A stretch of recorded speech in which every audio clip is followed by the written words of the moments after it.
If you're listening to this, you are the resistance.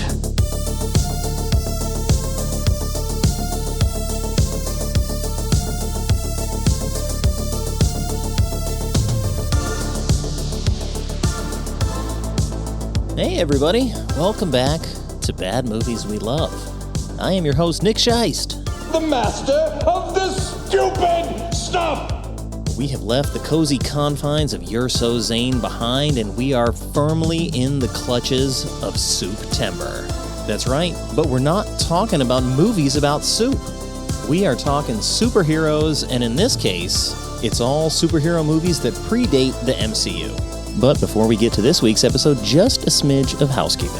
If you're anything like me and you love your trash with treasure buried inside, you're in the right place. So before we dive in, do me a solid. If you like what you hear, hit follow or subscribe so you never miss an episode, because we have a long list of movies to get through, and that list just keeps on growing. Leave a rating and a review, especially if you've ever come across one of the movies we're covering here on the show and said, wait, this movie rules, because it helps more weirdos like us find the show. And if you really want to support the show, check out the exclusive bonus episodes on the Resistance members-only tier at badmovieswelove.captivate.fm/support. And for just $5 a month, you get access to all those other shows, including Bimon Sci-Fi Con, Rom-Com-a-thon, Bad Movie Futures, and more. Plus, when you sign up, you get access to the Discord, and I'll send you a sticker pack as a thank you.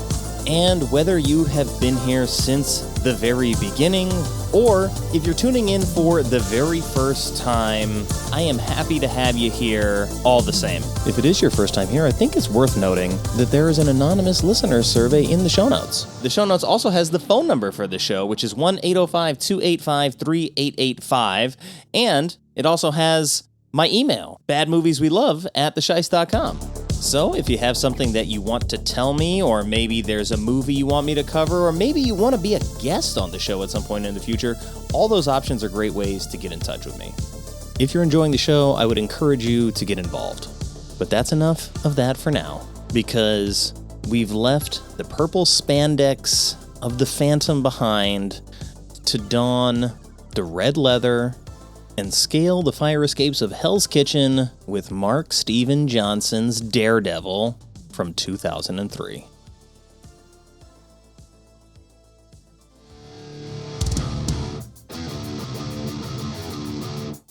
Affleck didn't like it. A lot of critics didn't like it. You dumped raw sewage in his eyes at the very beginning of the movie. We know that he's blind. I think now they'd consider it a disappointment. It's the lowest grossing movie to ever make more than $40 million in its opening weekend. Can we talk about the Electro training montage? I hesitate to say it's an iconic scene because I don't believe that it is, but it is a memorable scene. Wake me up. And he is sniffing some stuff in this movie. There is an entire subplot featuring Coolio. He's 300 pounds. Hey, how you doing? Didn't you hear? I was quitting. Not by me.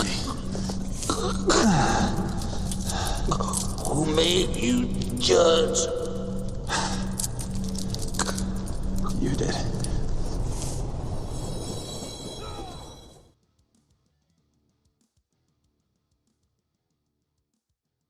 Welcome back to the show, man. It's been a little bit since I've had you on, but you've been here, multiple times before, so this isn't your first rodeo. No, not at all. The last time I was here, we did the Dolph Lundgren Punisher. That's right. So it feels sort of fitting to come back and do another maligned comic book movie. And currently the only one of its kind, because everything else went to Netflix and then Disney Plus because they couldn't figure out what to do. And also because Affleck refused to do a sequel because he hated doing it. And that is Daredevil, the 2003 Mark Steven Johnson version.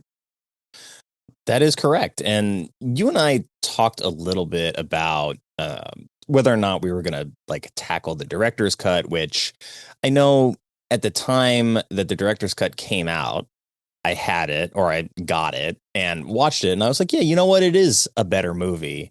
And so I didn't know how I was going to feel coming into this, not doing the director's cut this time, sort of like going back to the original theatrical version and having to sort of like start from scratch. But I still had a good time with this movie, actually. Yeah. I can see where stuff is missing. There's also a lot of some stuff was rearranged for the director's cut. It's not just they put the Coolio stuff back in and he gets to say I want a fucking costume, which baffled me why they changed it, because it's PG-13.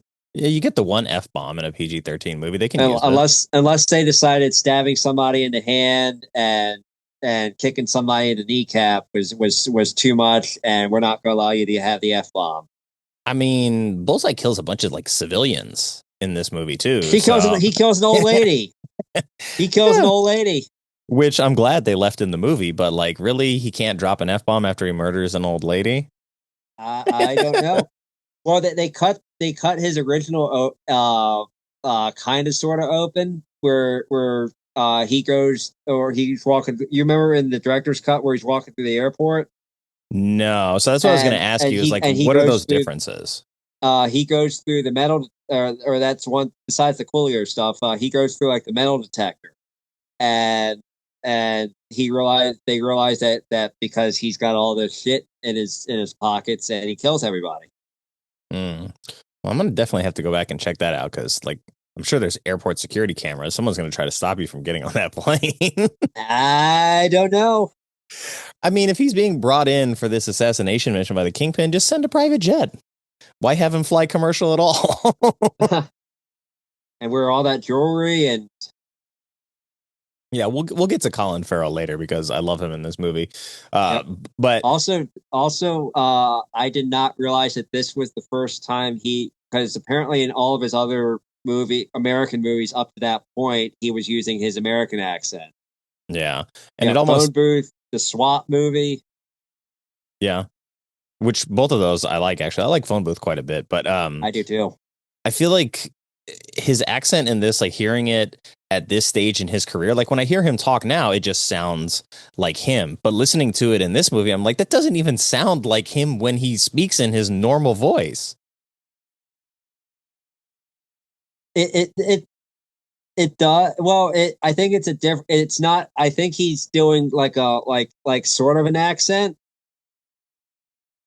Yeah, I think he's trying to punch it up a little. Yeah. So what I was going to ask you before was, I'm sure you've seen the director's cut more recently than me. So, like, what are the primary differences between the theatrical cut and the director's cut? There is an entire subplot featuring Coolio where he's accused of murder, and also, did you notice Ellen Pompeo in this movie? Yeah, very briefly, she's like Matt's secretary or something. Karen Page, right? The secretary, who is not named but is named in the credits. She gets another scene.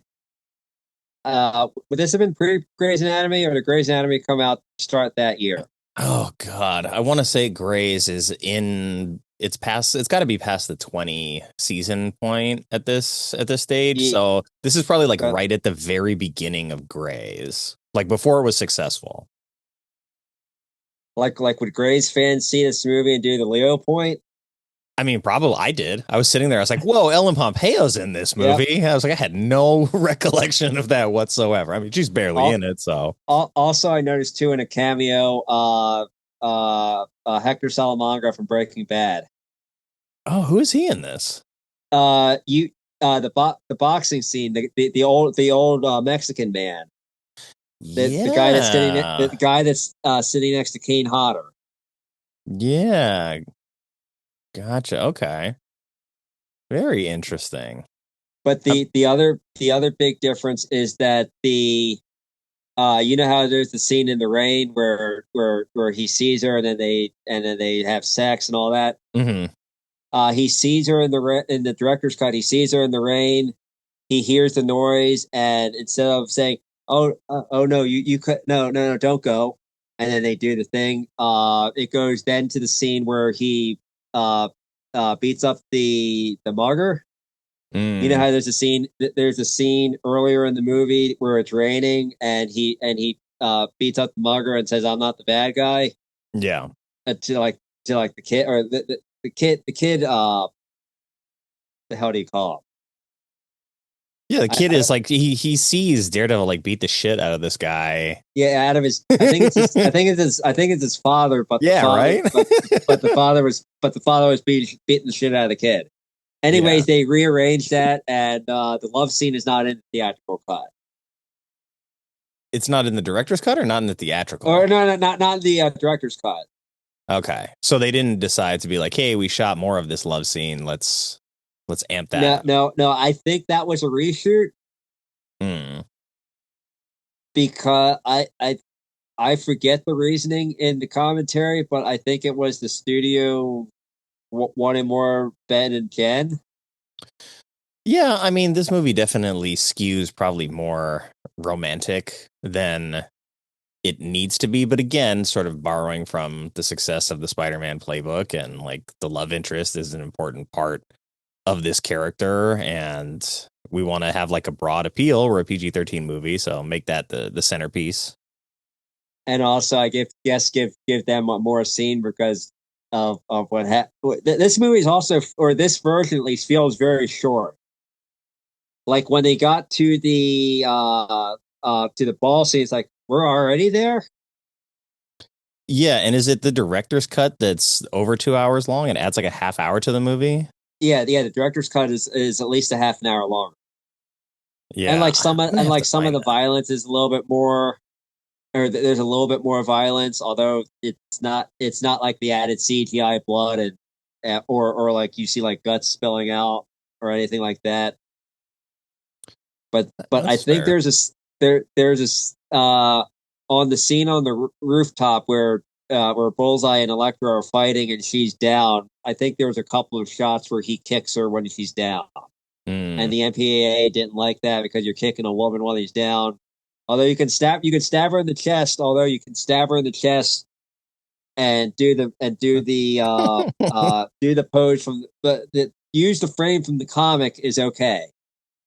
Yeah, And he can kill her. stabbing her in the hand with her own weapon is okay. Yeah. God forbid the asshole that is Bullseye in this movie do an asshole Yeah. thing. All right, but let me get into a couple of Also, details here. I know you're not. I know you don't do like the video record, but this is the shot from the that is also. I Hold on. see. Yeah. Yep. Even with the costume sort of like poking out in the back. Yep. And yes, there in the comics, Bullseye does get a full on costume.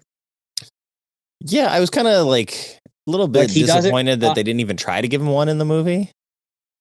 I mean, he does say I want a bloody costume, Yeah. but I guess they don't give it to him. That's a bummer. No private plane, no costume. He tries to kill Daredevil for free. So Yeah. Bullseye gets the Oh, short end of the stick. also in the director's cut, you actually get to see Kingpin kill people. Because Yeah, in the theatrical cut, it's mostly implied that he's this hard ass what's he like, a mob boss? pretty much. Wilson Yeah, Fisk, crime the mob lord. boss. Yeah, it's more greatly expanded in the TV show. Yes, D'Onofrio takes on a much like darker tone overall, and I need to watch the new one. What's it? New Blood? Born Again. Born Again. I don't know what the hell I'm talking about. But yeah, Just because you can I came technically across it. you should probably skip Echo, but because Echo is pretty bad, but Didn't even know it not existed. Echo is kind of a spit is kind From of, I Hawkeye, think, right? in that universe, and also it kind of more explains Kingpin. Gotcha. Okay. Well, I mean, I'm so far behind. I'm like a full year and a half behind on all the Marvel stuff on Disney, so I'm not going to worry about that. But a No. couple of details about this film before we move on. So, like you said, it was directed by Mark Steven Johnson, also written by Mark Steven Johnson, based on the book mostly that is in your hands. It also stars, of course, Ben Affleck, Jennifer Garner, Colin Farrell, and Michael Clarke Duncan as Kingpin. Nice. And what's also, I had now, if this had come out, not to get into politics, but if this had come out today, and you had, and in the comics, Kingpin is white. Mm-hmm. Would the certain people be pissing and moaning and crying and how they were refused to see it?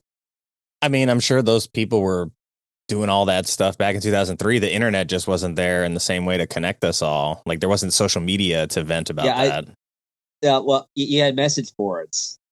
True, but yeah, there's a lot more work to go onto message boards. Yeah, I don't recall if there was any massive outrage.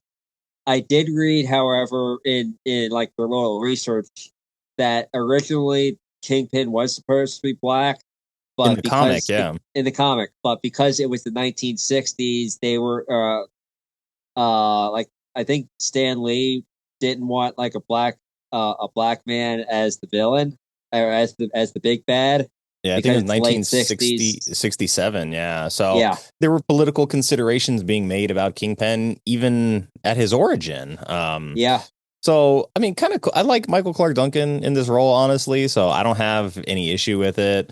I like D'Onofrio in the role on the TV show as well. I got no issues with that. So I'm happy to see both sides of the equation. I would have wanted to see from the theatrical version just like more Kingpin than we get here, because it feels like, you know, almost like they were setting up a sequel, which I think was part of the intended plan.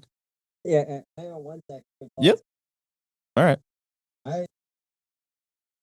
What I was saying was, I feel like I would have wanted like more Kingpin, but the director's cut version gets a little bit more into that. And then, you know, I've watched the TV show, and that gives you like a much broader sort of look at Kingpin and like his personality type. And when you think about it, because the whole first half of the movie deals with the origin and Daredevil and like young Matt and all of that, Kingpin does not show up until 40 minutes into an almost a little over 95-minute movie without credits. Yeah, he feels like the secondary character. I think where I was going was, I said it feels like they were trying to set up a sequel, which I think was initially part of the intent. And so Bullseye was going to be the main pretty much villain in this, with Kingpin being a much larger part of a bigger story. And I was like, this actually feels like it was sort of meant to start Defenders, or at least like spawn out a couple of sequels or spinoffs out of it. And we get Elektra. And then I'm sure they were negotiating, trying to get Ben back while Elektra was being made. Yeah, I forget, why was Elektra was made because Jennifer Garner wanted to do more, or I mean, this movie was successful and they couldn't get Ben back to do it, so they're like, all right, well, what else we got? Yeah. But I mean, realistically, I could just go for like more Bullseye. More of Colin Farrell's Bullseye specifically, because he plays this character so strangely, and like the little things, like the way he like rubs his head as if it's like a nipple or something. Yeah, he does do that. He's like a very like weirdly like sexually charged version of Bullseye, which I don't know. I mean, if you're going to bring Colin Farrell into the movie, I know he was considered for or at least maybe read for the Daredevil part. So to bring him in and to like not have him behind a mask and have him be this like incredibly charismatic villain who, even when he kills the old lady, yeah, he's like, it's horrible, but it's kind of a comedic moment. It's kind of funny, and also it's you could argue isn't it semi sort of an homage to Commando? Yeah, maybe. Well, he does the flight attendant does come over and says, "Oh, look, he's sleeping." Hmm. Yeah, so I think it's aware of the kind of like potential that it has for humor, but it is also stuck being like a very dark, incredibly gothic movie as well. Like the whole thing starts with Daredevil on top of the church. You know, he's in confessional a lot, like he's literally Yeah. Daredevil. And so there is this like sort of heaven and hell thing kind of going on in the background, but like it's not articulated super well. There's like little hints at it with him in confession and like what he does and the priest knowing it. And you get this little bit of him like with the telling the kid, I'm not the bad guy. There's this Yeah. like sort of moral grappling within himself of like, wait a second, am I the bad guy? Am I I did just get that guy run over by a train. I don't know. I don't have time to think about Yeah. this. Yeah, Daredevil does. I believe that's the only person he technically kills, and well, beside the bar people, I don't think he really kills. No, I don't think so. But you know, he doesn't. He gets a guy run over by a train and is like, he does do that. This is justice. And is it? I don't know. It feels like revenge. And then there's that whole commentary where he's trying to tell Elektra, like, don't chase revenge because you're not going to be able to squash that feeling with revenge. And trust me, I know. But then, like, what are you doing, vigilante man? This is true. Also, speaking of cameos, did you catch AJ Soprano at the beginning as one of the bullies?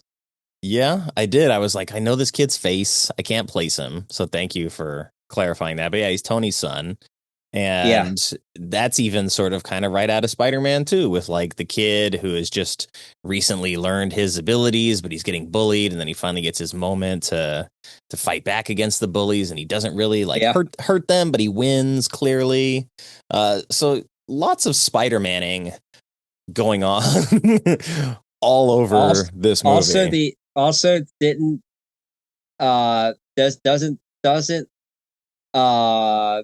isn't it in Spider-Man where where Uncle Ben doesn't Uncle Ben die in an alley in the Raimi version? I think he dies on like a sidewalk or something. It might be the alley. I don't remember exactly, but they're definitely out at like street level, and I think there's like a taxi in the background of that shot. So it's quite possible that it happened in an alley. That's true. The parallels, I mean, I think are sort of undeniable. They're both New Yorkers, right? They both sort of swing around on buildings, masked vigilantes. That you got. You have the press after them. Got the press after him, yeah. Like the press being a character, like in the story, not just like, oh, the press doesn't like him. It's like there's actually a character that's written to be the voice of the media. Yeah, Joey Pants. Yep. God bless him. He's great in pretty much everything he does. I think like he kind of like way over delivers in a very small role here, but I mean, he's one of the more enjoyable parts of the movie. So I'm not upset to see him at all. It's got a great cast. Yes, it does. And I did see people saying Affleck is kind of bland, and yeah, I do. Now thinking about it, I do prefer the hell's the other dude? Yeah, Charlie Cox, who I did not know was British. Right, I know until like I heard him in an interview. Yeah, I found it out probably like midway through the first season of Daredevil when I watched it. It wasn't even new at the time, but I heard him talking. I think it was probably like a Comic-Con panel or something, and I was like, oh, it's like another Brit who's like masquerading around there, hiding, but doing a good job of it. Let me go to the tail of the tape here because we got to take a look at the ratings here and find out exactly why we're talking about this movie. I mean, we know why, but we're going to look at the details. Affleck didn't like it. A lot of critics didn't like it. I think Everett was kind of in the middle. Yeah, I read briefly that like Everett was like kind of positive on it, which like wouldn't really surprise me. His name's been popping up more towards the top of the scorecards here in recent weeks. For what it's worth, Ebert gave it 3 out of 4. Okay. I mean, that's high on his scale, but let's take a look at the sort of aggregate scores here. IMDb has it at 5.3. Metacritic is a 44 overall. Google users review 62%. Rotten Tomatoes critics score 43%. Audience score 35%. Letterboxd 2.2. What? I'm gonna guess that it's because it's been mocked so often, or because of the Netflix / Disney Plus version. I mean, in comparison, or like all the new rock. Also, I'm on the Wikipedia page. The cinema score was a B. Yeah, it's solid. Cinema score tends to be like fairly good for like most things. I think it's rare that I see one of the movies that I'm covering where it got a bad cinema score. Sometimes it doesn't even get cinema scored, but we ended up with a bad movies we love total score of 46.8 out of 100. So very clearly in the territory for bad movies. But honestly, watching it again, I'm like, this isn't a bad movie. I think I see where it comes up short in comparison to some of the other superhero movies that were more liked of its time. But I think it does what it's trying to do fairly well, honestly. Yes, it does. It I do like this more than Spider-Man 3. Well, that's the Amazing Spider-Man 2, and also I was looking through to see what else Mark Steven Johnson has done besides he did his follow-up to this was the much panned Ghost Rider, which I will be talking about to close out September. We'll be covering Ghost Rider. So Mark Steven Johnson will be inducted into the Two Timers Club within a month, and both superhero movies to do it, oddly enough. But yeah, his catalog's not huge. What other 2 or 3 movies are you doing for September? Spawn, and it's either going to be Judge Dredd with the actual Judge Dredd with Stallone, yes, Stallone, or it's going to be Ang Lee's Hulk. I fucking hate that movie. You're not. Well, it's not going to be you. Yeah, I don't think you're going to get me to do that. Also, I think I only have Spawn on VHS. Wow.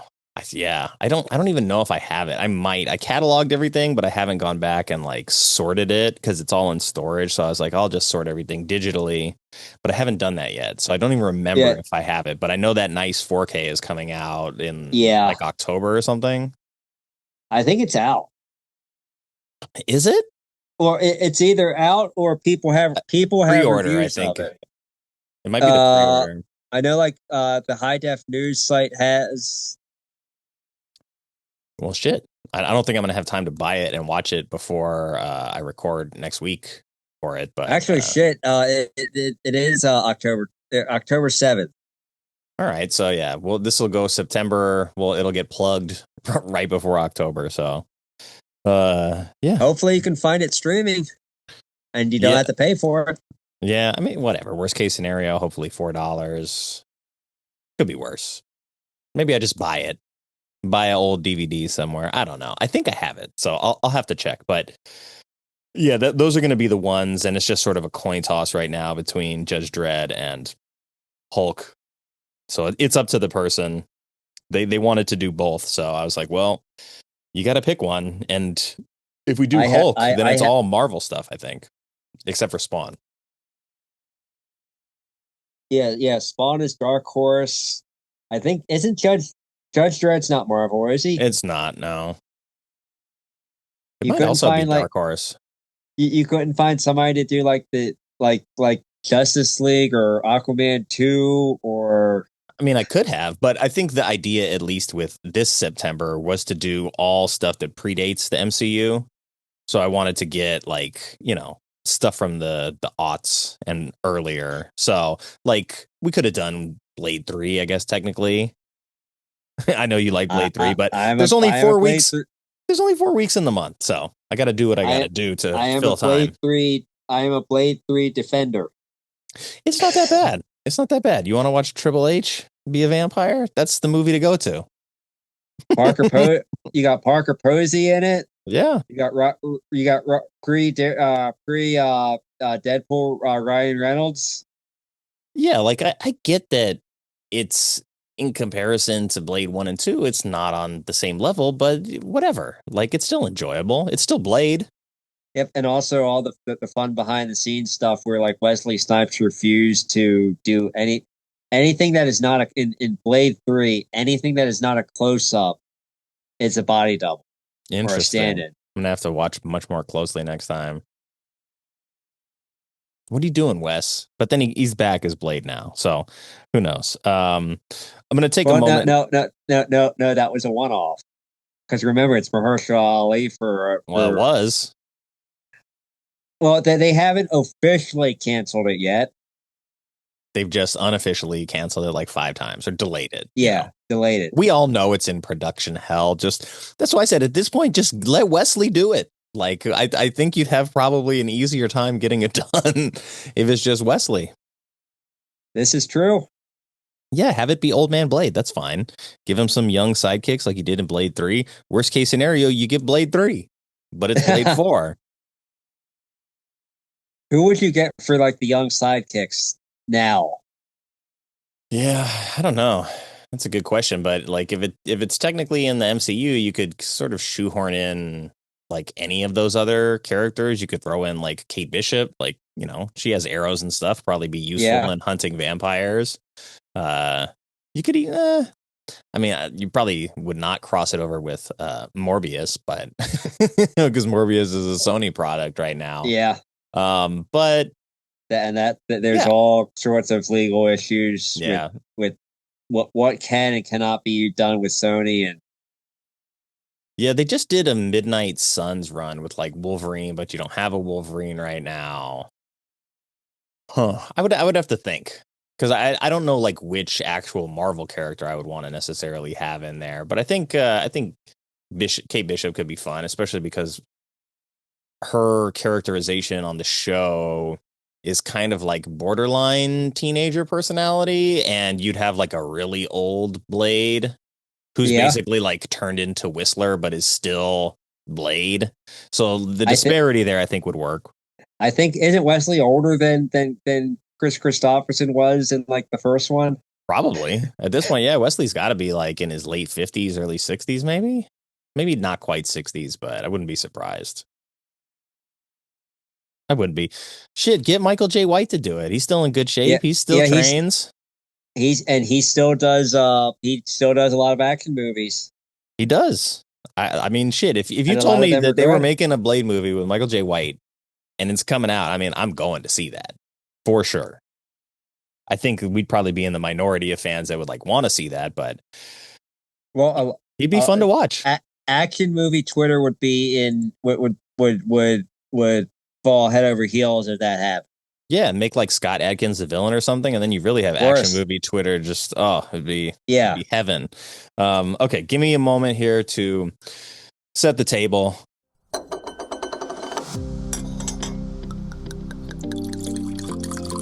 Development on Daredevil was very long, starting back in 1997, when 20th Century Fox optioned the rights from Marvel Comics with Chris Columbus attached to direct. But as Marvel slid towards bankruptcy, Fox let the option lapse, and a brief round of negotiations with Disney in 1999 went nowhere. The project then moved to Columbia Pictures, where Columbus co-wrote a draft of the script, but disagreements over digital rights led Columbia to walk away. By 2000, New Regency stepped in with a deal that stuck, securing the character rights with Fox set to distribute. Writer-director Mark Steven Johnson delivered a script in 2001 that earned early praise and convinced producers to lean into a darker, edgier, character-driven approach, with Marvel executive Kevin Feige calling it one of the company's strongest scripts to date. And with Spider-Man's box office success fresh in mind, Fox raised the budget and pushed the project forward. Filming on Daredevil began in March of 2002, although Fox initially pushed to shoot in Canada to cut costs. The director and cinematographer argued for Los Angeles as a more authentic stand-in for Hell's Kitchen. Their case, backed by Ben Affleck's reluctance to return to Canada after his previous film, convinced the studio to make the switch. Visually, Johnson drew heavily from the comics, even recreating scenes panel for panel from John Caseda's Guardian Devil storyline. To embody the blind hero, Affleck wore pale blue contacts that left him effectively sightless on set, a choice Johnson believed enhanced his performance. Sound design was just as crucial since Daredevil's sonar sense defines the character. Supervising editor John Larson and sound designer Steve Boddicker crafted an audio landscape to reflect that perception, while Rhythm and Hue Studio developed the CGI Shadow World effect. One standout sequence, Elektra and Matt in the rain, combined live footage with digital overlays to immerse viewers in Daredevil's unique point of view. The movie was banned in Malaysia, but in North America the movie opened on Valentine's Day across more than 3,400 screens and debuted at number 1 with $40 million, making it the second biggest February release at the time behind Hannibal. The film held the top spot in its second weekend before slipping in the weeks that followed. Ultimately, Daredevil earned over $102 million domestically and $179 million worldwide, more than doubling its $78 million budget.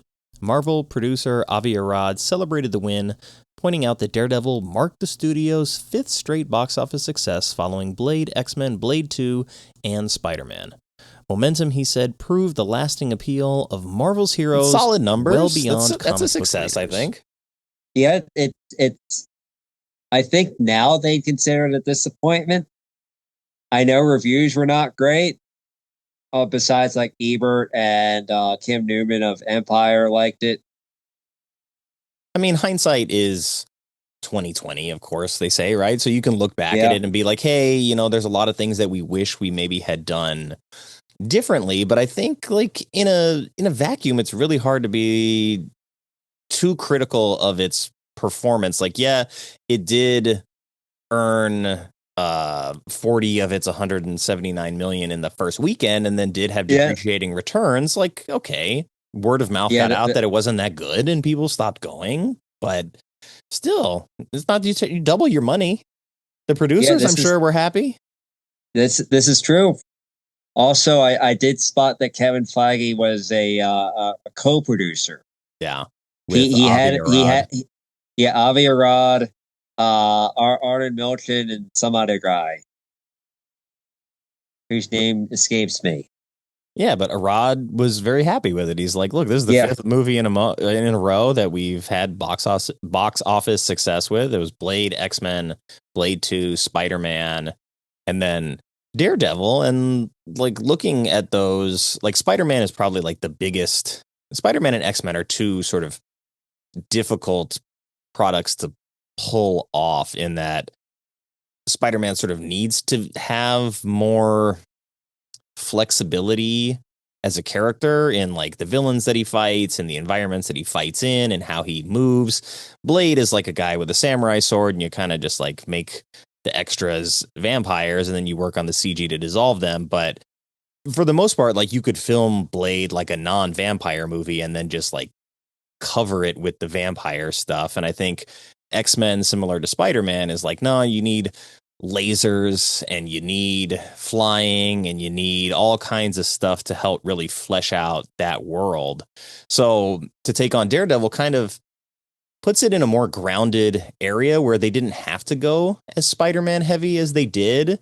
He doesn't really use the Billy Club that much, other than swinging around with it. The Billy Club being the walking stick. Yes, correct. Well, he does use it in the semi-infamous playground play fight scene. Semi-infamous, yeah. I read that he got kicked in the head for real and concussed. Yeah. Well, also, I think a lot of fans dislike that scene. I understand. It's kind of cheesy. And also, I think Matrix Reloaded came out that summer, yeah. right? The Matrix Reloaded came out in 2003 or 2002. I want to say 2002. Because It Matrix felt was like 99. it felt very inspired by that, but I don't know if it came out at the same time or. That's a good point. And the Matrix, playground fight scene is significantly better for a number of reasons. But I feel like the relationship that they're trying to convey between Elektra and Matt at that point is this kind of like you won't give me your name. Yeah, it's this very childish like puppy love, like, oh, when you're a kid and you sort of have a crush, you pick on the person that you like and just like to get their attention kind of thing. And so she sort of like does that to him and he does that to her. And so the natural evolution is that like, hey, two people that are skilled fighters are going to have like a dance fight here to see, like, test each other and really get the blood flowing. And I feel like one of those strangest things in that entire scene, though, is at the end, she knocks him down. He's sitting on the bench. She does a little like side kick and holds her boot at his throat.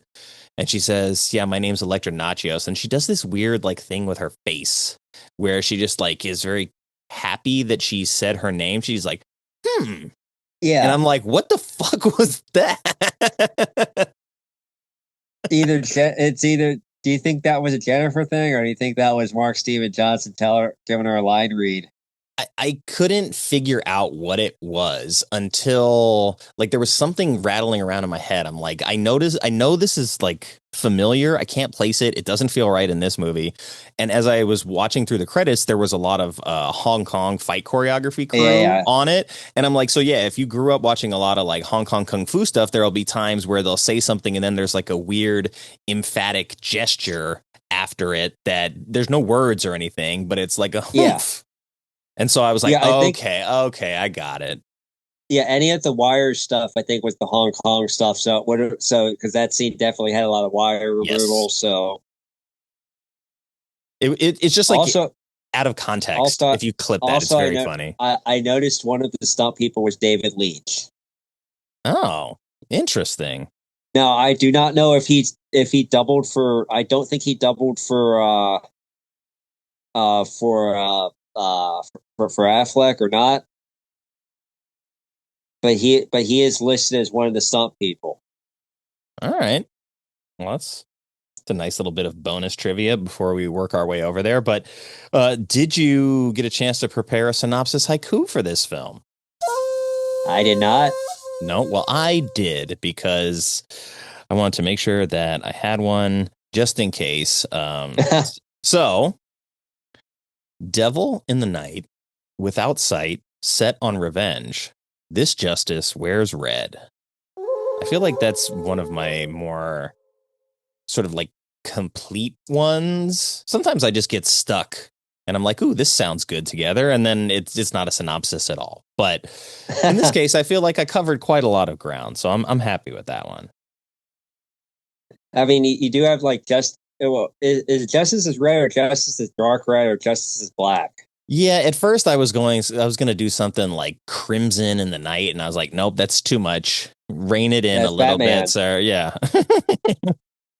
But I wanted to read the description of this movie briefly because I found this summary of it to be quite funny. And so if my synopsis haiku didn't give people a good enough idea, this, I hope, will. It says, fate deals young orphan Matt Murdock a strange hand when he is doused with hazardous waste. This accident leaves Matt blind, but also gives him a heightened radar sense that allows him to quote unquote see far better than any man. Years later, Murdock has grown into a man and becomes a respected criminal attorney. But after he's done with his day job, quote unquote, Matt takes on a secret identity as the man without fear, Daredevil, the masked avenger that patrols the neighborhood of Hell's Kitchen in New York City to combat the injustice that he cannot tackle in the courtroom. So I just love the doused with hazardous waste part because he gets like it mostly just in the eyes, which is comic accurate, you know. Yeah, it is. It just he gets blinded by it, and then somehow I think one thing with Daredevil that I've always sort of grappled with is are his other senses heightened to superhero level, or are they just heightened because he's blind? You know, because he has to rely on everything else. Yeah, I think it's basically because he's blind. Okay. So the blinding, the hazardous waste that got in his eyes didn't get into his ears, or maybe it did get into his ears, and it gave him super hearing and super sense of smell. And he is sniffing Yeah. some stuff in this movie. He can tell Elektra even without like when she enters in her first scene. God damn. And the scene where where he says, "I can see it, I can tell it was you." Yeah. No. How did you know I wasn't a mugger? Oh, a mugger wouldn't be wearing this kind of perfume and wear high heels. Yeah. So, yeah, I think there is part of me that sort of wants Daredevil to just be like blind Batman, not actually have superpowers. But the way that I feel like his radar vision is interpreted in this movie is actually pretty cool. So I'll give him the benefit of the doubt. But I don't know if he sees better than any man. I think it's compromising because of how he sees sound. He can sort of like see through walls a little bit, which gives him an advantage, obviously. But then there's times where we actually see his radar vision, and it's like I can't make out anything. He's in deep trouble. Well, he's good at fighting. He is. Although explosions do screw up his vision. Fair. Yeah. Loud bangs, loud noises. If the noise is too loud, then he's really in trouble. Yeah, like on this, the end scene, the end fight scene with Bullseye, where they're jumping all over the organ. The 100-foot tall organ. Yeah, it's a church organ. I mean, it is, but there's also a scene in that sequence where he falls and is somehow able to grapple hook his way back up. I'm like, how high up this thing did they get at the time that he fell? I thought they were only like 12, 15 feet off the ground. No, they're way up there. Movie logic. Yeah. Or movie logic and or comic logic. That's fair. And I feel like that is something that this movie does really well, is that it adheres to the idea that we're bringing a comic book to the screen. It's like we want to bring the pages of the comic to the screen, not just use the characters, use the ideas, and use the sort of like comic. A lot of the accurate stuff. A lot of the stuff. I believe like the. I want to say the playground scene is in the comics to a degree. I'd have to look that up, but I want to say that it is kind of there.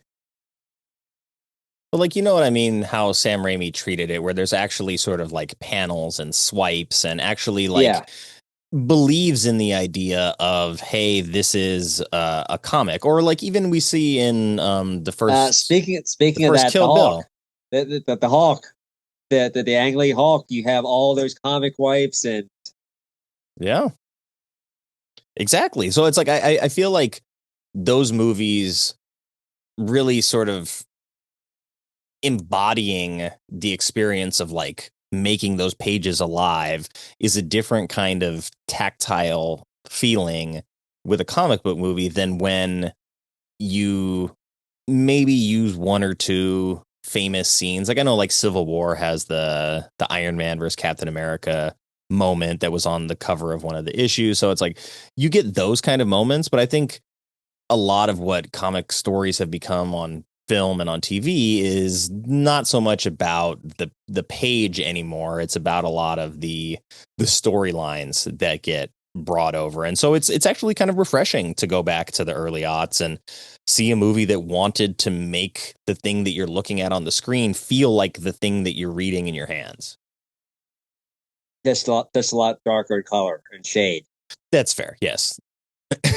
Because they were afraid of if we have if Daredevil is in this bright red and Elektra is in this bright red, that people will think think we're going back to the 1960s Batman TV show.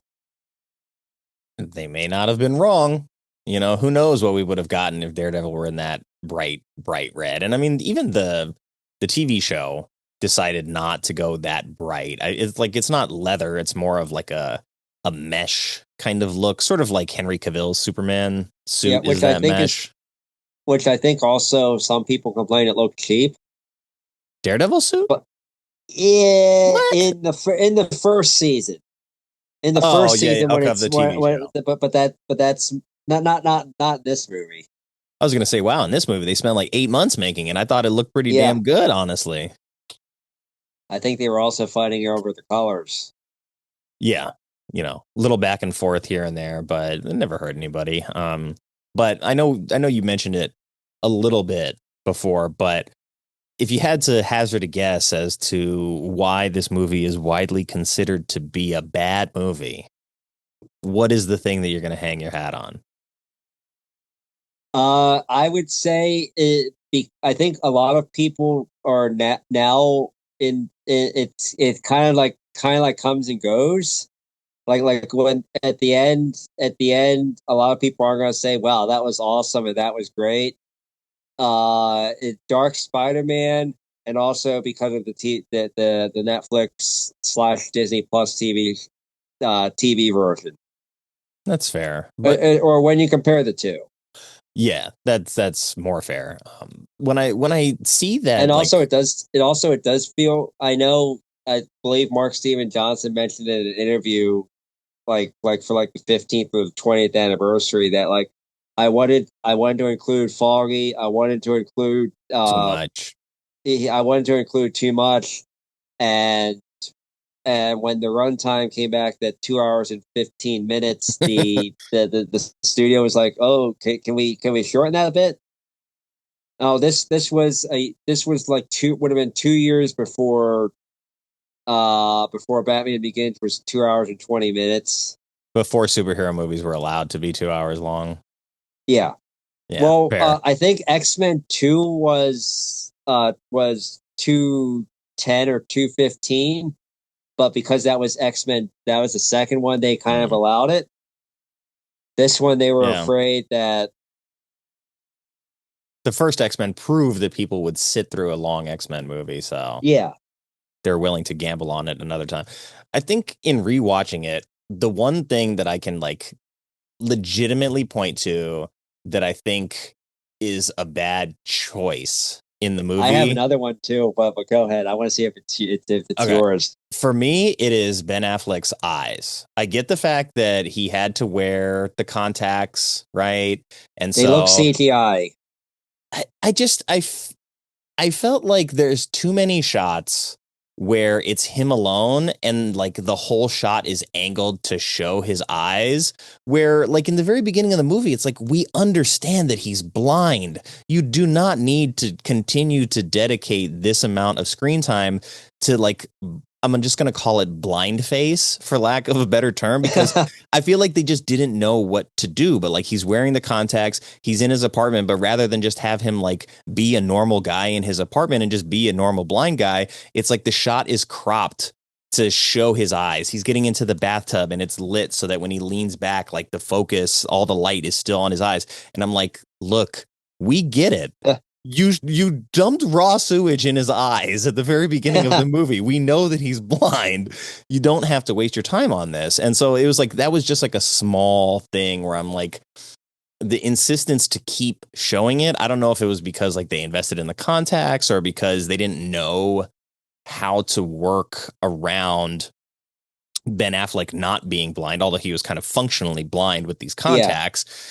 Yeah. Like, I don't know if they had a consultant on the set for like someone who actually is blind and lives life as a blind person. I remember, I believe it's in the commentary that they were proud of the fact that any of the Braille that's seen is actual Braille.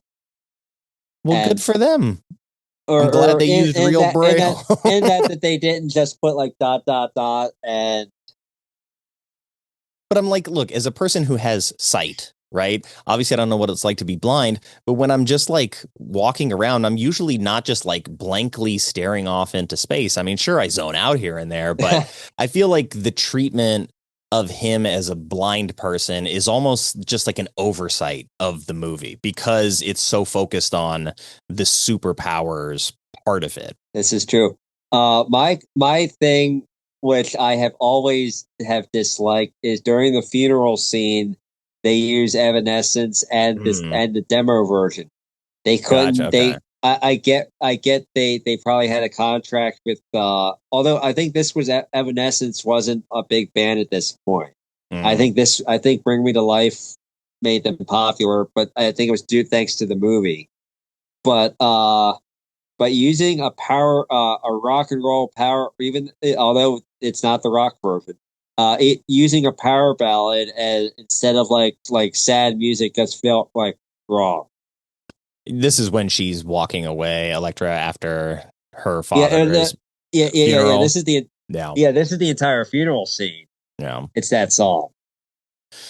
Yeah, I get that. If you're like a fan of the band and they couldn't get the clearance to the right version of the song, it does. Yeah, I think they re-recorded it for like our re-release or no, excuse me, when it became a single.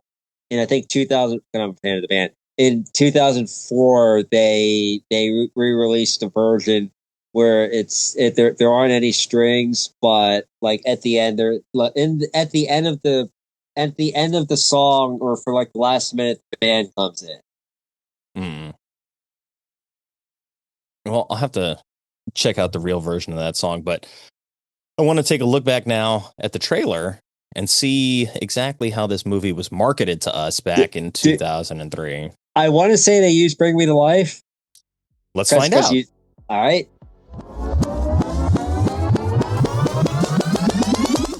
When I'm not podcasting, I like to cook.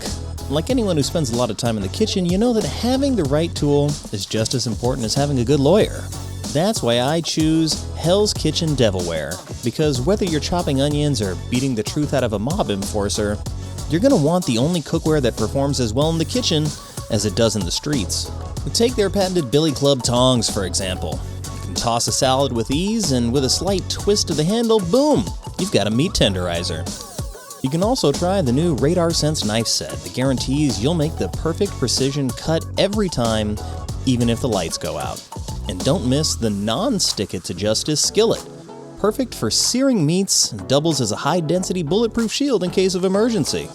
Hell's Kitchen Devilware. Quality so good, even a blind person can see it. On sale now, wherever you get your cookware. And now, back to the show. I have not seen this trailer in years. Are you here to confirm that that's Daredevil loud. is responsible for this? Joey detective? Pants. There is no proof that Daredevil even exists. So you automatically, if you want to pause it, you automatically establish at the very, very beginning of the trailer that this is going to be Daredevil. Yeah. You can sense it before it happens. Some fight scenes, a little bit more red maybe in the trailer than the final product. Yeah. And he's the last person you'd ever expect. Police suspect the vigilante Daredevil was the one to bring the criminals to justice. I don't know why you read that trash. Dun, dun, dun, Want the dun, truth? dun. Tell me. She's hideous. Excuse me. I just wanted to get your name. Yeah, she probably was right to assault him after he grabbed her. Asking for my number. Yep. I've been following that piece you wrote about the Kingpin. How do you kill a man without fear? Yeah. Plus, that song is not in the movie. No, it's not. Of all the new metal, that song is not in the movie.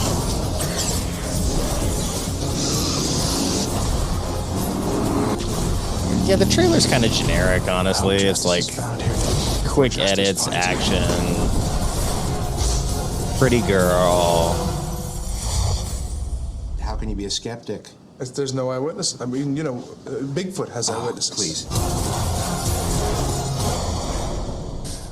Not terrible, not terrible. But yeah, look at that. Valentine's Day. I'm curious if because of Yeah, the that- shooting that's- schedule, if that was like, hey, we want to punch up the romance angle because this is going to be a Valentine's Day release. That does seem.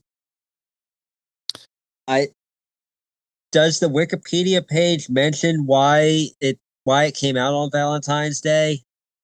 No, just the filming started after like delays of negotiating the rights. So I didn't read anything about why it was pushed out on Valentine's Day, but Yep.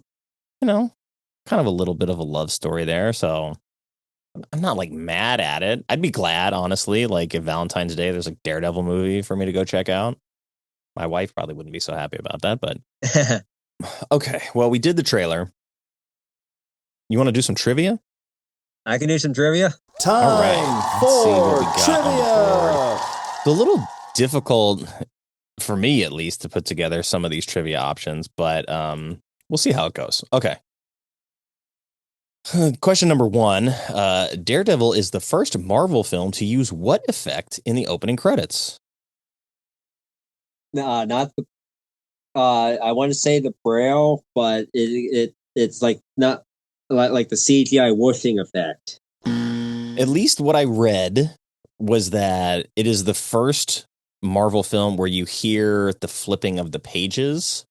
Oh yeah, beginning because Daredevil's blind, so he's all about sound, and so it's kind of cool to think that that has become sort of like part of the iconic that's the Marvel logo. brand. Yeah, so Daredevil was a little bit ahead of the curve with that one. But speaking of Marvel and heroes in general, we know that Ben Affleck also played Batman, Bruce Wayne, for a short time in the DC EU, right? How many For other two movies, actors technically. can you name who have played more than one live action superhero? So I'll give you a point for every one that you get. That had played more than one live action superhero. Yep. Ryan Reynolds, Yep. because Green Lantern and Deadpool, yeah. I want to say is Nathan Fillion in the Guardians movies? He is, but he doesn't play one of the heroes. He's like always a side character. Maybe because it's late, because I'm blanking on who else. Well, you got Chris Evans. Oh yeah. Chris Evans, obviously. There, I'll give you some hints. We've got an actress from the X-Men universe, the original X-Men universe. Not Rebecca Romaine, because she only did Mystique. Mm-hmm. I'm blanking. Halle Berry, Oh, Storm, and Catwoman. That's right. Oh yeah. Speaking of Ghost Rider, who else was Nicolas Cage? Spider-Man Noir. Correct, but that's not live action. They are making a live action TV show. Well, that's a TV show. He was Big Daddy in Kick-Ass. Some of these get a little bit more difficult, but you've also got Tom Hardy. Well, he was a villain, so we don't have to count that one. But yeah, no. Aaron Taylor Johnson, Quicksilver, and Kraven. You've got and Kick-Ass. Yeah. You got Ray Stevenson, who's the Punisher, and then was one of like the side door characters, Volstagg. You've got Josh Brolin, who was Cable and Jonah Hex and Thanos, but not a hero. And who else was it? It was Idris Elba, who plays Moreau in Jonah Hex, and then Heimdall. And then he's Bloodsport, who's like a anti-hero in would Will Suicide Smith Squad. would Will Smith count because of Suicide Squad, and was Hancock a super? Because Hancock is technically a superhero. Yeah, that's fair. I'll give you Will Smith, but I don't think it's based on a comic. It's not, but I was not that specific when I asked the question. So I will give you the bonus point for Will Smith. And then last one, while working on this film, Jon Favreau began discussions to direct which other superhero film? Iron Man. There you go. All right, so you close out at least on a little bit of a hot streak there. Go over some quick bonus trivia here. Michael Clarke Duncan, who plays Kingpin, when he was cast in the role, was 305 pounds, and they wanted him to gain 20 pounds of muscle. He's 300 pounds. Yeah. He was a big dude, and he got even bigger. He looks abnormally large in this movie, especially like in that last fight scene where he finally takes his shirt off and him and Affleck are one-on-one. I'm like, Jesus Christ, his arms are huge. Yeah. Very, very massive individual to begin with, but I can't even believe he could pack 20 more pounds of muscle onto that frame. But speaking of Ben Affleck, there was a November 2006 interview where he said he was never going to reprise the role. He says, by playing a superhero, I've inoculated myself from ever playing another superhero. Wearing a costume was a source of humiliation for me and something I wouldn't want to do again soon. And then Batman comes around and Batfleck. And after Batman and in the years recently, I think he said that like that suit, I fucking hated wearing that suit. The Daredevil suit, yeah, and the bat suit.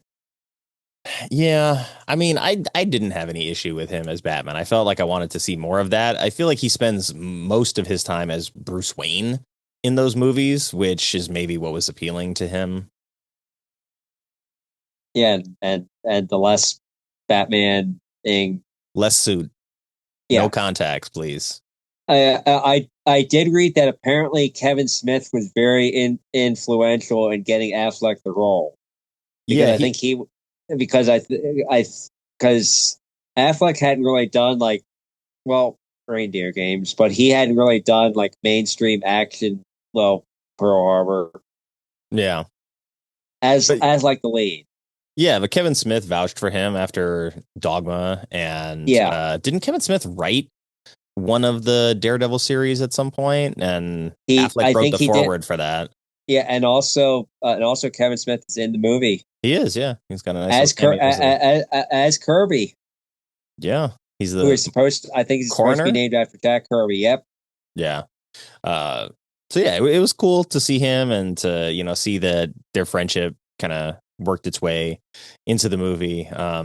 Guy Pearce was also offered the lead role, but he turned it down.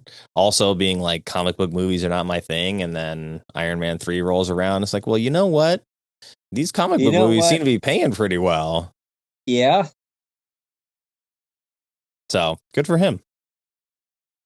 But because go ahead. And he did say during like the Brutalist press that he prefers doing indies anyway. He does. I mean, that's just like the kind of guy that he is. I mean, he'll pop up in sort of like bigger fare here and there, but it's always sort of like a supporting character. Yeah, but it's like a grab for namesake. It's like, oh, Guy Pearce is in this movie. It helps like sell the movie kind of thing. Where it sells the movie in Australia because he's still a big name over there. That makes sense. I mean, I like him a lot as an actor. I wish I would see him more, but yeah, he was great in The Brutalist. Matt Damon also turned down the lead here, as reportedly he didn't have faith in the script or the director. So I'm curious if he was like, "Hey, Ben, you want to get your toe in the door here and be Daredevil?" And when the movie came out in 2003, this is kind of like a weird stat line because it's the lowest grossing movie to ever make more than $40 million in its opening weekend. So it's like great opening weekend, bad trajectory. Very front loaded. Yeah. Yeah. But that's all I got in terms of bonus trivia. There's a lot of like little smaller things than that, but nothing that was as interesting to me as some of that stuff. Can we talk about the Elektra training montage? Yeah, we have to, because who doesn't like Elektra chopping up a bunch of bags of sand? And with "Bring Me to Life" as the soundtrack. Yeah, of all the things that I remembered from Daredevil, that's one of them. I mean, yeah, I hesitate to say the word it's an iconic scene because I don't believe that it is, but it is a memorable scene. I just posted it on the Twitter. Yeah, it's there's something about it. It's like it doesn't really fit, like none of it necessarily really fits, but you know that she's pissed. Like, I don't know that cutting up a bunch of bags of sand that fall from the ceiling are really going to prepare you to fight Daredevil or Bullseye. But if this is how you train, then so be it. That is true. Also, I also, fun fact, I once did that song in karaoke, and I was the male singing part. So basically, all I got to do was just yell, "Wake me up!" Hey, you know what? Everybody does their part. An easy night at the office. Well, the bridge. There is the bridge where it's like all inside. That part. All right. Well, you stepped up. You did your part. But now we head over to the bonus wheel because we've got some hypothetical questions that need answering. And since we were just speaking about this particular scene, you have to sell this movie on one scene. Which scene are you choosing? Who would I be selling it to? Like a comic book, like the. Let's just say you're selling it to someone who hasn't seen it. You got to see the movie because of this scene. I'd say either God help me, the montage, or the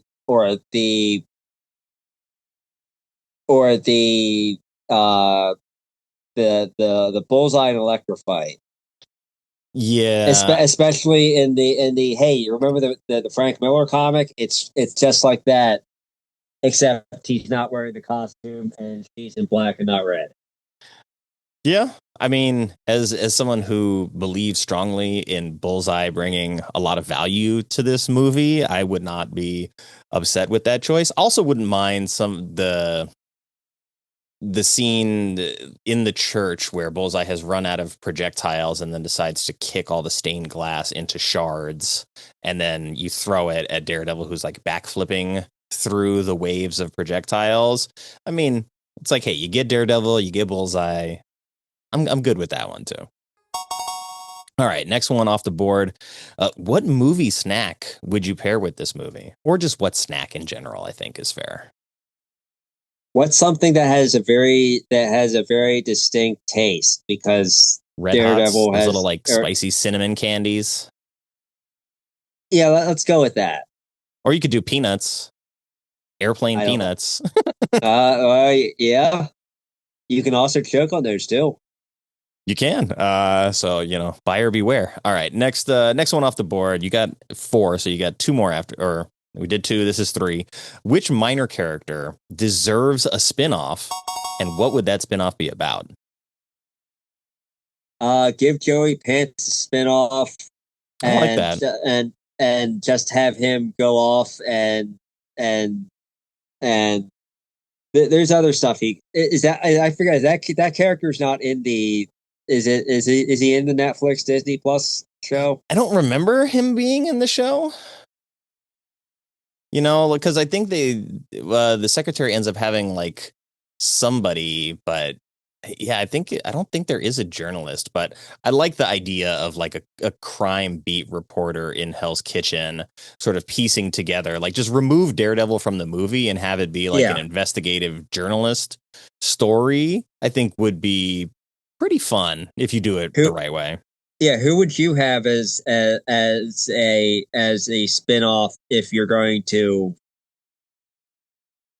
I mean, or you could do Foggy. I would say he's not a minor character, but I would say Bullseye. I want to see the movie where Bullseye is recovering and he's like just seething because he wants to kill Daredevil. Let me see that side of the story. But otherwise, and give him his fucking costume. Or excuse me, his bloody costume. Let him get his bloody costume. And yeah, if I have to go like really minor character, yeah, Foggy probably, even though he's not that minor of a character either, but he could have like a fun sort of legal comedy, I think. You could also get Karen Page, give her more to do. And well, they do greatly expand her role in the in the TV show. Yeah, she's a huge part of the TV show, and Deborah Ann Wool is a great addition to that. Yes, project. yes, she is. All right, last question off the board. If you could insert a surprise musical number into this movie, which scene are you choosing to insert that musical number? Now, do you mean musical number as in like a needle drop, as in another needle drop? No, or like song and like dance musical, yeah. For me, it's the playground scene. Like if they're singing to each other while that happens, oh my God. On the floor. Do West Side Story. Yeah, you could do that. Sometimes there's not like an obvious one. I think Bullseye is a great character for it, but I don't know that he's got a scene in the movie that is as adaptable to that theme. Has Colin Farrell ever sang in a movie? Probably. I don't know. If I had to bet money, I would say yes, but I might lose that bet. But he's done a lot of movies. I'm just going to say yes anyway. I mean, Affleck had done a musical. No, we didn't say this musical scene was going to be good. We just said it's going to happen. Okay, well, that concludes the wheel. And that takes us to more or less. So very simple. One thing you want more of from the movie, one thing you want less of. I'd say, the more of would be the stuff that's in the director's cut. Fair. Because it does feel like stuff is missing. Yeah, I can see that. I think, I guess less New Rock. Less New Rock. Oh man, you're gonna upset all the thousands New Rock fans. Well, I mean, there could be a little less. That's fair. I mean, if the movie was there's a lot today, of needle drops in this movie. Yeah. There's a lot. I was surprised watching it back, seeing how many times it was. Look at the clearance rights we got for this song. So I hear where you're coming from. It could have used more original music instead of just needle drops from the era. I think technically Bring Me to Life, it wasn't an original song for the movie, but their album had not come out yet. Gotcha. Okay. Well, that makes sense. You know, sometimes you get your song on a hit soundtrack. Does great for you. So I think for me, less of the close up on the eyes, less medium shots, less close ups of Ben Affleck's eyes. I get it. He's blind. Just let him be a blind guy. I'm cool with that. You know, Charlie Cox, like I don't remember ever seeing Charlie Cox's eyes close up in the Daredevil series. And there's 3 seasons of that. There's a brand new season of the Disney, like there's not this emphasis on like the contacts. So that would be mine, but you know, I'm just nitpicking.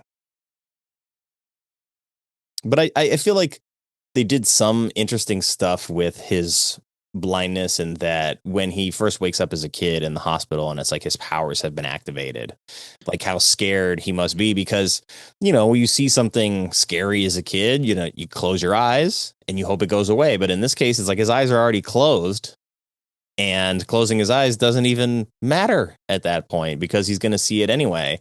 And I would have loved to see them follow that thread of like, you have this character called the Man Without Fear, and the kid just goes from like hospital to rooftop training pretty quickly. There isn't really much of a, oh, I'm afraid and I'm learning to master my fear kind of thing. But then we see when he goes home, he sleeps in a sensory deprivation tank because that's the one place where he's like, he's not going to hear anything that's going to like keep him up all night. You know, there's not going to be any stimuli to keep him awake. And so I feel like there actually are really sort of smart, intentional choices about how a character like this manages his superpowers, but it's kind of like an afterthought in how the film is presented overall. Like if it's a pyramid, right?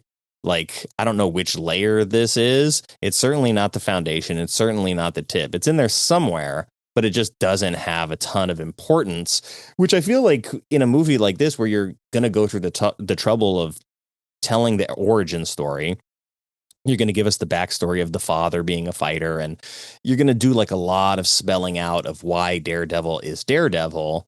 I think him grappling with why he is Daredevil also matters a little bit more. And that, I think, comes through into the I'm not the bad guy kid mentality. Like it happens once early in the movie, and then it sort of influences his decision at the very end not to kill Fisk, right?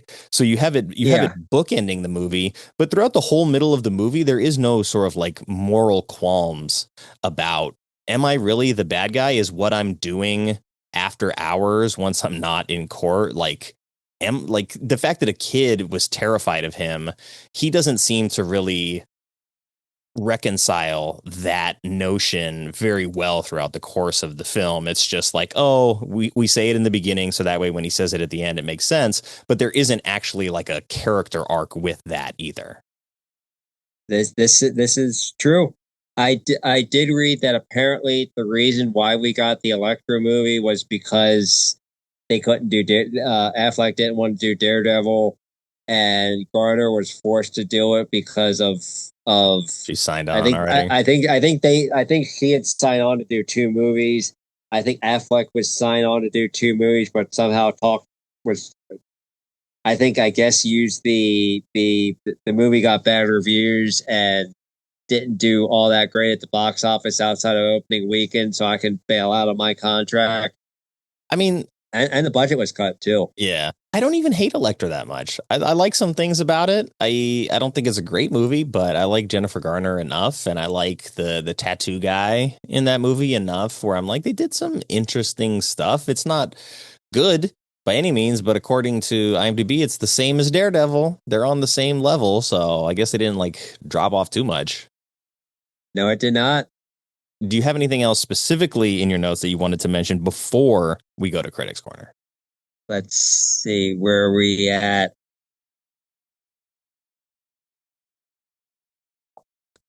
I do have to mention that on the commentary track during the fight scene where Elektra goes, you know how there's the obvious wire removal shot of her going over the roof. Mm-hmm.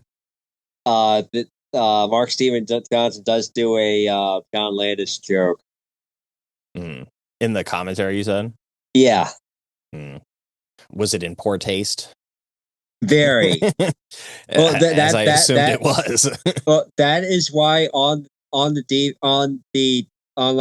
DVDs now they have like these are the opinions of the speakers and do not reflect the values of the studio. Yeah. Well, also in case they say slurs or say something that's not PC. Yeah, well, hopefully most DVD commentaries aren't loaded with slurs, but I'm sure some of them are because there probably wasn't as much attention paid to those at one point. Yeah. But, you mentioned the jump, and we talked about a little bit like the CGI of the jumping. And I feel like because the movie is dark, it hides a lot of the CGI fairly well in those CGI, moments. You can tell there's a lot of CGI wire removal in the scene in the playground scene.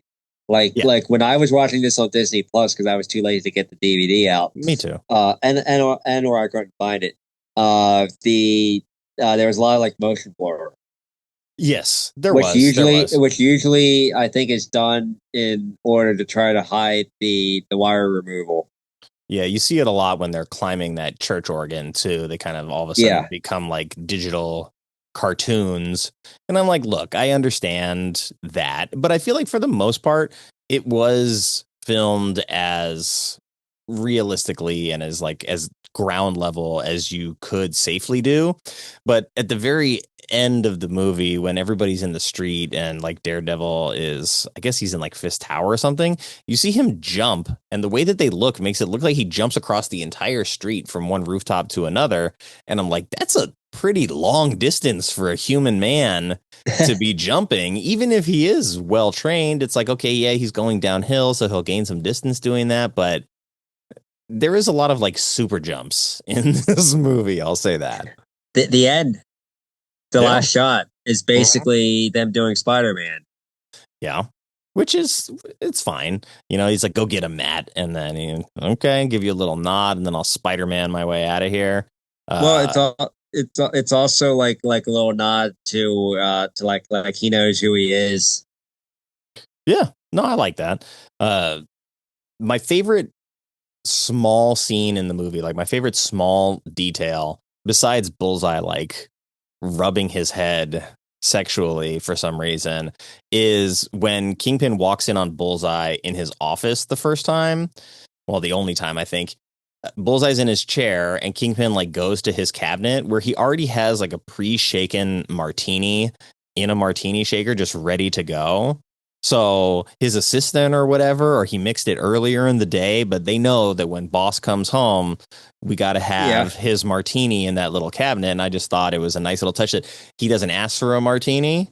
He doesn't like command a martini. There's not a bartender in there. He doesn't like go behind a bar like you see in a lot of movies where a guy will go behind a bar and they'll sort of like pick up the drinks and they'll mix it while they're talking. He just goes in and the thing is already in the shaker ready to go. So I kind of love that, like, that is just preordained that it's going to happen.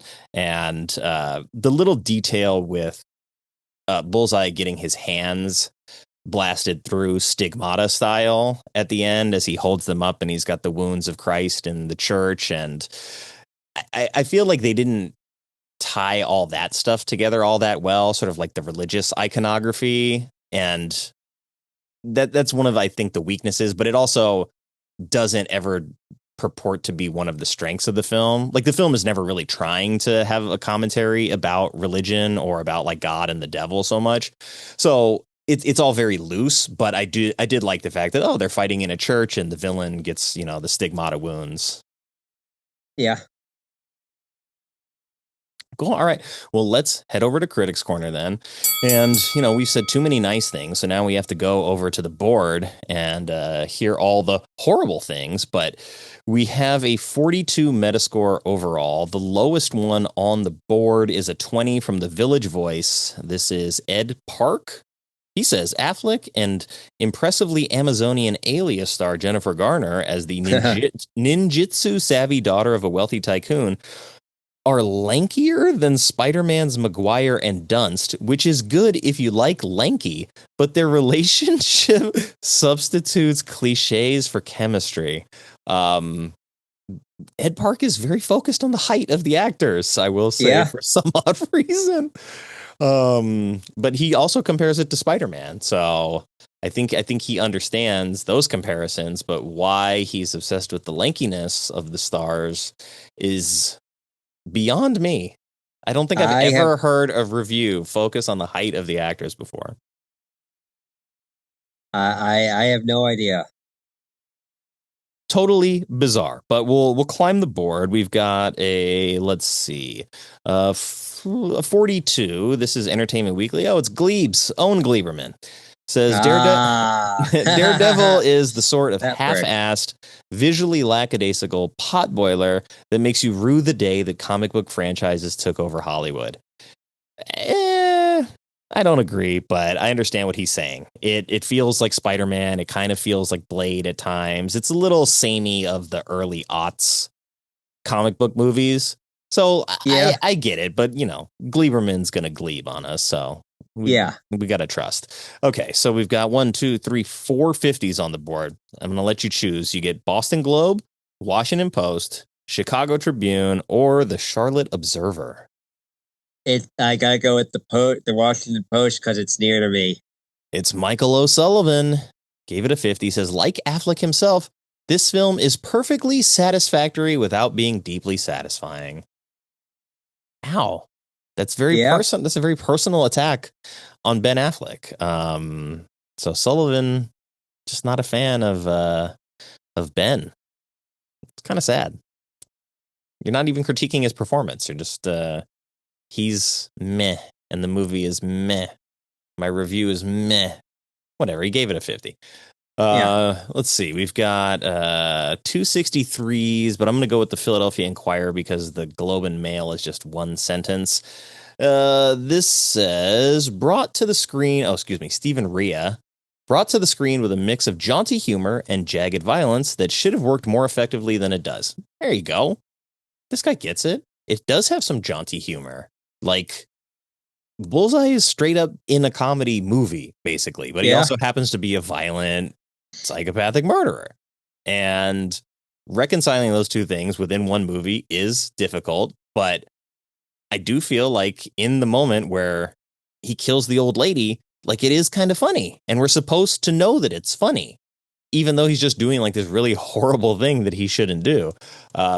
So I feel like if the movie leaned more into that all the time, maybe it finds its footing a little bit, but it toes the waters of the romance maybe a little too much. And it tries, like, Jon Favreau's humor with Affleck, I think, is solid, but it sort of only works a little bit.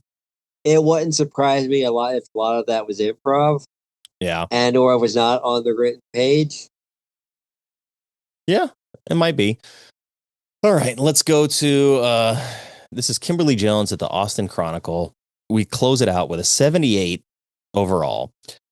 Says, in short, the actors deserve a big round of applause, especially Affleck for finally wiping the smug look off of his face. Okay, 80% smug free. See, she's talking about the contact shots. Garner for her dead sexy mix of attitude and adrenaline, and the grunting, googly-eyed Farrell for, well, being fucking nuts, I guess.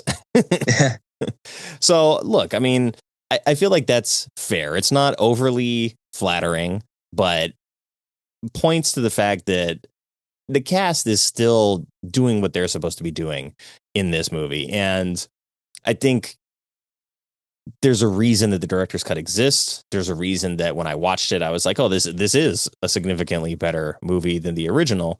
I don't know, like, score wise, how much it improves the numbers overall. I didn't like really look at that, but I remember personally seeing it and being like, oh, wow, this really was better than the first one. They weren't joking. Yeah, it doesn't feel quite as rushed.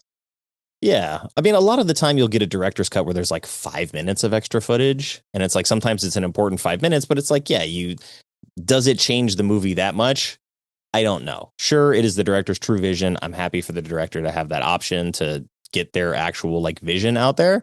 But in this case, it's like you're adding half an hour to the movie. There's a lot more in the director's cut than there is in the theatrical version. Yeah, if I remember correctly, the director's cut is the version that was originally cut, and that was the version that they had sent that Mark Steven Johnson had sent to Fox saying, This is my movie.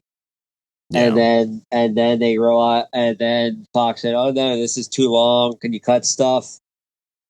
And then he belligerently did it. Had to rearrange some things because of I think if removing certain things didn't make sense, and they also wanted to add love scene at Valentine's Day. Yeah, look, Daredevil's allowed to get down, right? Yeah. Yeah, and I think they got married a year later. Yeah, this was the movie that started it. That fight scene in the playground, I'm telling you, like, it really catalyzed everything because they worked together on Pearl Harbor, but they didn't get together or at least start their romance until this. And they were both, well, she was married and he was engaged to J-Lo at the time. I thought they were married at the time. I thought they were married. Who? These two? No. I thought Affleck was married to J-Lo at one point. He might have been. I think I just glanced at it and I read engaged. So it's possible that he was married to her. And then Geely happened, and then Jersey Girl happened, and then they broke up. Yeah, sometimes that'll happen. They're back together now, so like, are they? No. They got divorced. They got divorced. Oh, the drama! It's been going on for so long. Look at this. This movie is 2003, and in 2025, I see paparazzi photos of them together. So it's like, full circle, big time. But that concludes Critics Corner. And it gives us an opportunity to get to our gateway drug movie selection. So what is a good gateway drug movie for people who've maybe never seen Daredevil and want to take a chance on it? You go first, because I was not quite sure about what a gateway drug movie would be. Okay. So I was stuck between a lot of them because obviously it is got a lot of Spider-Man in it. So I think most people have seen and enjoyed Spider-Man and might, if you like the Raimi versions, like this. But I felt like it was more dark and I was looking for the right movie to kind of fill that void. And I think I settled on Thomas Jane's Punisher, because I think that movie is trying to like be authentic in the way that it wants to be. It's a little bit more grounded and street level than a Spider-Man level character. And it's also much more grounded than Warzone. Yeah, exactly. Warzone makes it a comic book. Yeah. And so with Punisher, like it still stays dark.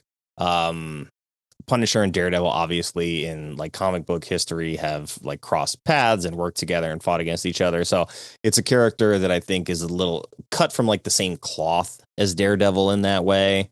And it has some moments where I don't think it ever quite reaches the level of like cartoonish humor that I see in Daredevil a couple of times, but it does have a sense of humor about it. Yeah. The cartoonish stuff is in Warzone. Yeah. So, I would go with that. And I think the Thomas Jane one is also like a early aughts, like maybe like 2005 or 6. Let's see. I since you brought it up, I'd say maybe Spawn. Yeah, I think Spawn's actually a great match for this, because Spawn sort of is very dark to hide like the CGI deficiencies, but it is funny. That CGI is pretty bad. It is, and I'm sure that I will have my issues with that, but you really get, I think, a good villain performance from Sheen. You get a good lead performance from White. You get a fantastic supporting performance from Leguizamo, and I feel like even though Spawn is like he's a hell spawn. He's like a cosmic sort of level hero, but most of what he does is fight like street crime. So him and Daredevil both kind of share that. Like there's a lot of alleyways in Spawn. It's a good choice. Also another comparison where both eventually had TV shows that are much superior. Have you ever seen the Spawn animated show that's on HBO? Yeah, I used to watch it. It's pretty good. Yeah, it's I think it's still on HBO Max. Yeah. So if you ever needed to go back, I think it came out a little after the movie, or they were like concurrent, but also they had to make sure to say this is the adult version. Yeah. The movie is kind of sort of for kids, but the TV show, it comes on at midnight. It's got lots of sex. It's got lots of violence. It's graphic violence. And much more true to the actual pages of the Spawn comic. Was it Keith David that did the voice for that show? Yes, it was. Yeah. I remember very distinctly like the voiceovers that happened throughout the course of the show. I might have to try and find that and watch that when I do the Spawn episode next week. Yeah, Spawn is on. I checked. You had to pay for it. Damn it! Oh well. Or you can try to or you could try to bribe somebody to buy or see if they can squeeze that 4K out 2 months early. Hey, I'll promote it on the show if you just send me a copy. But yeah, I'll have to look on HBO and see if the animated is on there. But I guess I'll be renting Spawn. The animated is on there. It is 3 seasons. Okay, I think that's digestible. And the the movie versions of those 3 seasons are not. Because if you remember in like 99, I bought the DVD just for it. They basically cut out all of the end credits, the beginning credits, and the Todd McFarlane intros, and basically it plays like a long 3-hour movie. Yeah. It's like 25 minutes an episode times 6. Okay. So it's like 160 minutes. It's a flipper disc, so you got to flip it over about. Oh wow, 3 one episodes. of those, huh? Yep. Oh, they don't make them like they used to, man. No, they don't. But I think I covered everything that I wanted to cover. Did you cover everything that you wanted to cover in regards to Daredevil? The one other thing that I have on here is that did you notice that there is kind of like a Batman Mask of the Phantasm homage when when Daredevil jumps the motorcycle and kicks Bullseye and does the flip. There is during the World of Tomorrow scene with the biker gang. There's a scene where Bruce Wayne in Mask of the Phantasm, he jumps up on the bike and punches the dude. He doesn't kick him and does the backflip. I haven't seen Phantasm since like 98. I think Phantasm is also on HBO Max. Oh, nice. Okay. Well, yeah, it's a DC property. I think I've seen it on there too, so I'll have to make like an animated playlist for that kind of stuff. But why don't you tell people where they can find you? I know where to find you, but not everybody that listens to this show does. You can find me on the Twitter at the2defense. I'm very active. I am technically on the Blue Sky. Same thing. Same, yeah. I'm on the Instagram. Same tag. And yeah. Cool. I know you do some other podcasts as well here and there. This isn't the only one you've ever done. Yeah. But it was a pleasure. I'm glad I got to watch Daredevil again. I really was afraid that I was going, because the last one I had seen was the director's cut, and I was really worried that going back to the original version, I was going to be like, wow, this really is garbage. And I didn't think so. I was like, there's still a lot of stuff that I like about this, and not a fan of a couple of small things, but overall I feel like it functions fairly well. Yeah, it's when you watch the director's cut, then you'll see, oh yeah, that's I guess I can see why the Coolio stuff was cut, because it is an entire subplot that you don't that there isn't a Daredevil, or you don't really have Daredevil involved in that. You don't really have no Bullseye, no it's kind of like a subplot. Yeah. If they were doing a TV show, that would be like the B plot. Oh, okay. Yeah, that makes sense then. Cool. Well, this has been a pleasure, man. I'll get this one up fairly soon. Yeah, probably be the first one of September. So I'll make sure to tag you and give you a heads up when that's coming out. All right. Thank you. Cool. Appreciate you, man. Have yourself a good night. All right. You too. All right. Later. A big thanks to Ryan for coming back on the show and hanging out with me to fight some crime in Hell's Kitchen. I think we can both agree that the Daredevil director's cut is ultimately the way to go if you want to see this movie at its optimal viewing experience. But that being said, it was still fun to go back and watch this movie, if only to see Colin Farrell play Bullseye. If you had fun with us, make sure you check out Ryan on Twitter, Instagram, and Blue Sky at The2Defense, and I'll put the links for that up in the show notes for you. And of course, thank you to everyone who took the time to listen to the episode. I know there's a seemingly infinite number of options when it comes to podcasts, and I appreciate you letting me into your ear holes and hopefully into your hearts. In all seriousness, though, time is valuable, and I am very grateful that you've entrusted me with yours. If you enjoy the show, please consider leaving a review or at least a rating and telling a friend about it.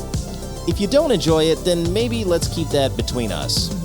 As I mentioned in the open, the new members-only section is in fact live at badmovieswelove.captivate.fm/support, where you're going to get access to a bunch of goodies for only $5 a month. And I would absolutely love to hear from you, so if you have a bad movie you love and would like to be a guest on the show, you can contact me at badmovieswelove@theshice.com or badmovieswelove spelled LUV on Twitter and Instagram. And until next time, take care, be well, stay safe, and have fun however you get your movies. I know you're out there somewhere, Rids. I love you.